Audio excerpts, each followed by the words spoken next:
Good morning বন্ধুরা। ওই শুরু হয়ে গেছে গাওয়া ঘি। আমার কর্তা ঘুম থেকে উঠলো। আমি আজকে একটু অবাক কাণ্ড করে ফেলেছি। আমি অবাক কাণ্ড করেছি। 4:30 ঘুম থেকে উঠেছি। এটা অবাক কাণ্ড না?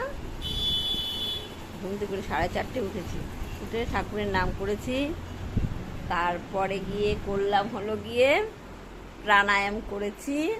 প্রাণায়াম করে তারপরে অনেক বাসন পড়েছিল, কালকে মাজার সময়ই পাইনি। সেই দুপুর থেকে রাতেও মাজার সময় পাইনি, অনেক বাসন ছিল।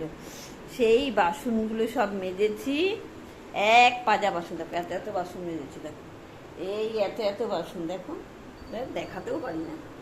এই যে এত এত বাসন, এই এত এত বাসন সব মেজেছি। এখানেও আছে অনেক বাসন মেজেছি।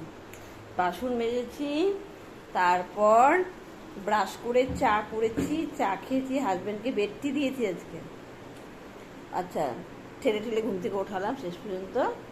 তারপর এই সকাল সকাল নিমন্ত্রণ চলে এলো বাপের বাড়ি থেকে। লোকনাথ বাবার ওরা পুজো করবে, ওখানে দুপুরে নিমন্ত্রণ।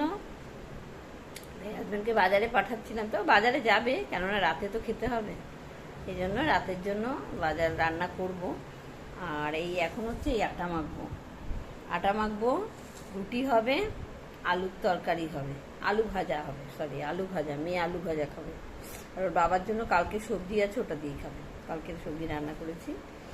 এই হলো ব্যাপার। এটাই হলো আমার জীবনের আশ্চর্যজনক ঘটনা। 4:30 ঘুম থেকে উঠেছি আজকে। অনেক কিছু করেছি সকালবেলা উঠে। সকাল সকাল উঠলে না ভীষণ ভালো লাগে, শরীরটাও হালকা হয়। বেলায় ঘুম থেকে উঠলে না শরীরটা ভারী হয়ে যায়, হাত পা ব্যথা করে। কিন্তু ওটাই তো মুশকিল ওঠা। তা আজকের থেকে চেষ্টা শুরু করলাম, দেখা যাক কদিন পারি এরকম। যদি রোজ পারি, তাহলে তো আমি বিশাল ধন্য হয়ে যাব, নিজেকে নিয়ে গর্বিত হয়ে পড়বো। রোজ সকালে যদি ঘুম থেকে দেখো দেখো দেখো দেখো হাত দিয়ে রেখেছি। সবাইকে টাটা, আবার পরে কথা হবে।